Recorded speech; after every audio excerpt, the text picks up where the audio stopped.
नर्मदा के शांत किनारों पर मध्य प्रदेश के हृदय में बसा है एक ऐसा तीर्थ जहां आस्था, इतिहास और रहस्य तीनों एक साथ जीवित हैं। ये है ओंकारेश्वर ज्योतिर्लिंग, 12 ज्योतिर्लिंगों में से एक और शायद सबसे रहस्यमयी। देखो दोस्तों, ये है नर्मदा नदी, मध्य प्रदेश की मुख्य नदियों में से एक। और इसी नर्मदा नदी के सारे आप देखोगे तो बहुत सारे मंदिर हैं जो बने हुए हैं, और हम लोग इस रास्ते के थ्रू जा रहे हैं ओंकारेश्वर। ये है ओंकारेश्वर ज्योतिर्लिंग, और ऊपर ही अगर आप देखोगे तो शंकराचार्य की मूर्ति स्थापित की गई है। ये सामने ओंकारेश्वर ज्योतिर्लिंग का गेट है, और यहाँ पे आने के लिए दो मुख्य रास्ते हैं। एक ये ब्रिज है, ये पैदल मार्ग है, इससे आप पैदल इस ज्योतिर्लिंग के दर्शन करने के लिए आ सकते हैं।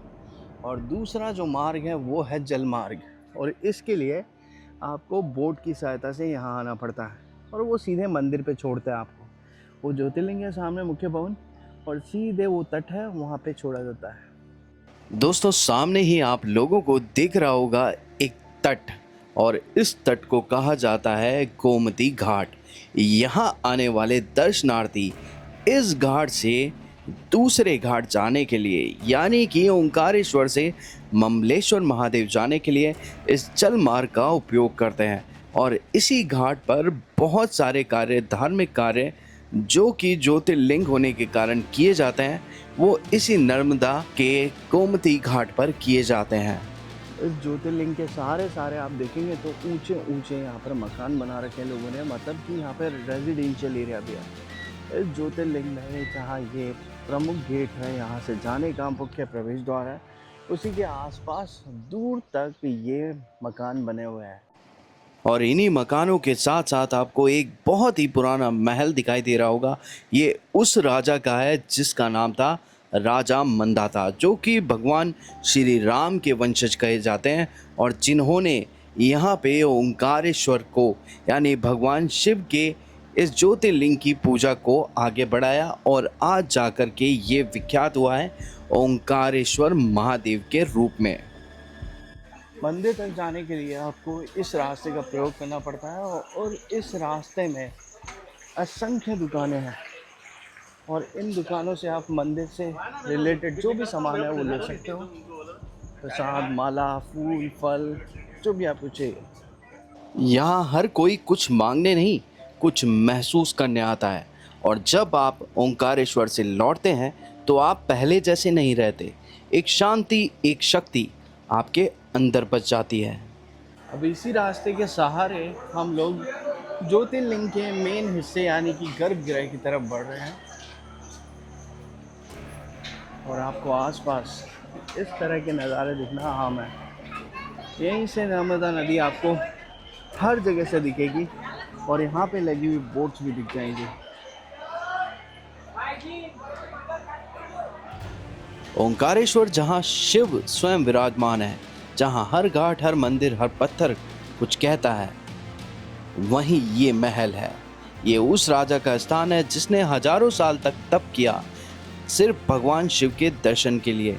नाम था राजा मंदाता, सूर्यवंशी राजा श्री राम के पूर्वज। माना जाता है कि ये वही जगह थी जहाँ से राजा मंदाता ने नर्मदा के किनारे बैठकर कठोर तपस्या की थी, और शिव ने यहाँ प्रकट होकर उन्हें ज्योतिर्लिंग का वरदान दिया। और यही ओंकारेश्वर की कथा की शुरुआत भी है। महल के इसी हिस्से पे आकर के ये पुल रुकता है, जो कि वहाँ से चालू होता है घाट के दूसरी तरफ से। जहाँ पर ओंकारेश्वर बसा है उसे कहा जाता है ओम पर्वत। कहते हैं ये पर्वत स्वयं ओम के आकार का है, और इसी कारण इसका नाम पड़ा है ओंकारेश्वर। कभी गौर से ऊपर से देखिए, नर्मदा की दो धाराओं के बीच बना ये टापू सच में ओम की तरह ही दिखाई देता है। दोस्तों, यहाँ पे उड़ते पक्षी भी ऐसा लग रहा है कि भगवान शिव के ज्योतिर्लिंग की परिक्रमा कर रहे हैं, और ऐसा आध्यात्म और भक्ति भाव आपको सिर्फ ओंकारेश्वर में ही देखने को मिलता है। भक्तों की भीड़ बढ़ती ही जा रही है। दोस्तों यहाँ से देखने पर आपको मंदिर के मूल स्वरूप और आधारभूत संरचना का पता चलेगा कि कितने सारे पिलर्स के ऊपर ये विशालकाय मंदिर टिका हुआ है। अद्भुत संरचना बनाई गई है।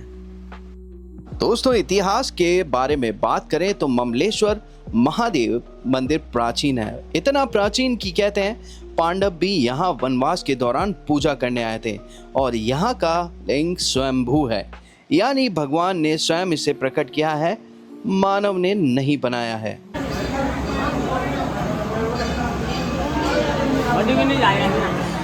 दोस्तों महाकालेश्वर से ओंकारेश्वर की दूरी लगभग 150 किलोमीटर है और अगर आप ओंकारेश्वर दर्शन करना चाहते हैं तो आप अर्ली मॉर्निंग में आइएगा और अर्ली मॉर्निंग में आने के पश्चात भी आपको लगभग 2 से 3 घंटे लगते हैं गर्भगृह तक पहुंचने के लिए।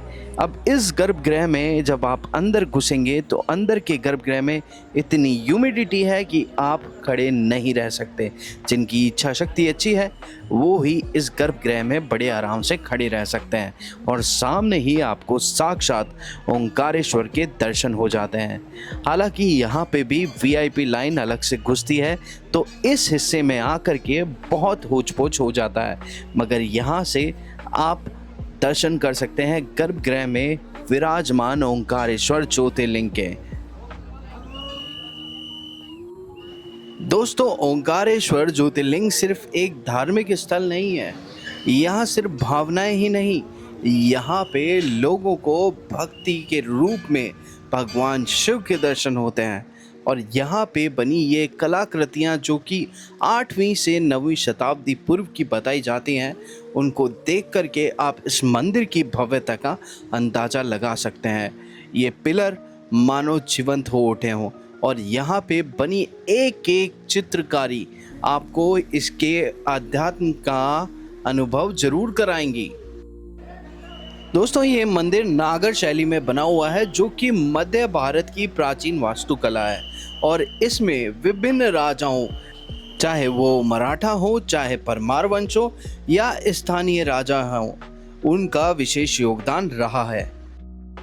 तो जी गाइस दर्शन हो गए हैं ओमकारेश्वर के और अब हम लोग बोट के थ्रू जाएंगे ममलेश्वर महादेव।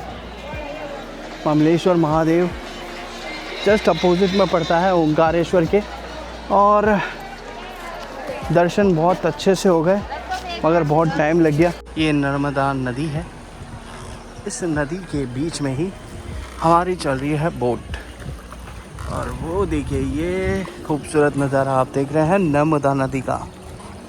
ये वो ब्रिज है जिसके थ्रू हम लोग पैदल आए थे और अभी हम लोग बोट के थ्रू जा रहे हैं।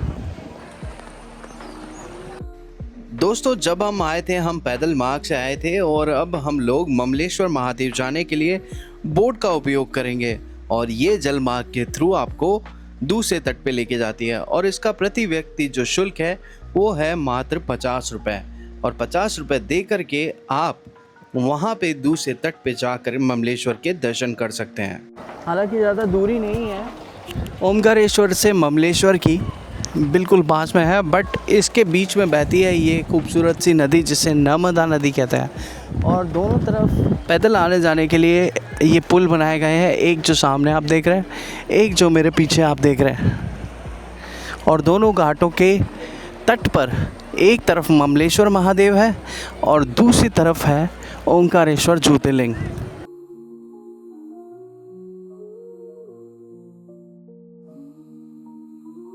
ओंकारेश्वर की धरती पर जब आप नर्मदा के पुल को पार करते हैं तो सामने जो मंदिर खड़ा है ना, वो है ममलेश्वर महादेव, शिव का एक ऐसा रूप जो शांत है, सौम्य है, लेकिन उतना ही शक्तिशाली है। लोग ज़्यादातर ओंकारेश्वर जाकर लौट आते हैं, पर क्या आप जानते हैं जब तक आप ममलेश्वर महादेव के दर्शन नहीं करते आपकी यात्रा अधूरी मानी जाती है, क्योंकि ज्योतिर्लिंग एक है लेकिन उनका अनुभव 2 हिस्सों में बटा है। ओंकार में ओम है और ममलेश्वर में मौन।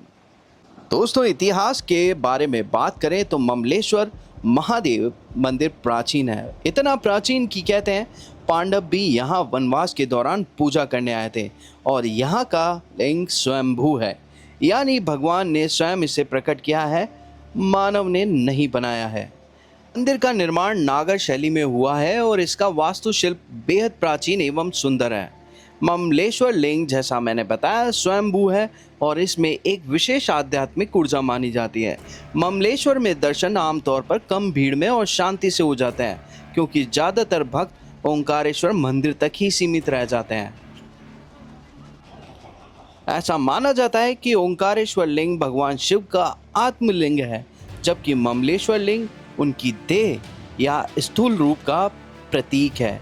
लेकिन जब ये विवाद हुआ कि ज्योतिर्लिंग वास्तव में कहाँ है, तो कुछ मान्यताओं के अनुसार भगवान शिव ने कहा, जो श्रद्धा से पूछता है वही सच्चे लिंग का दर्शन करता है।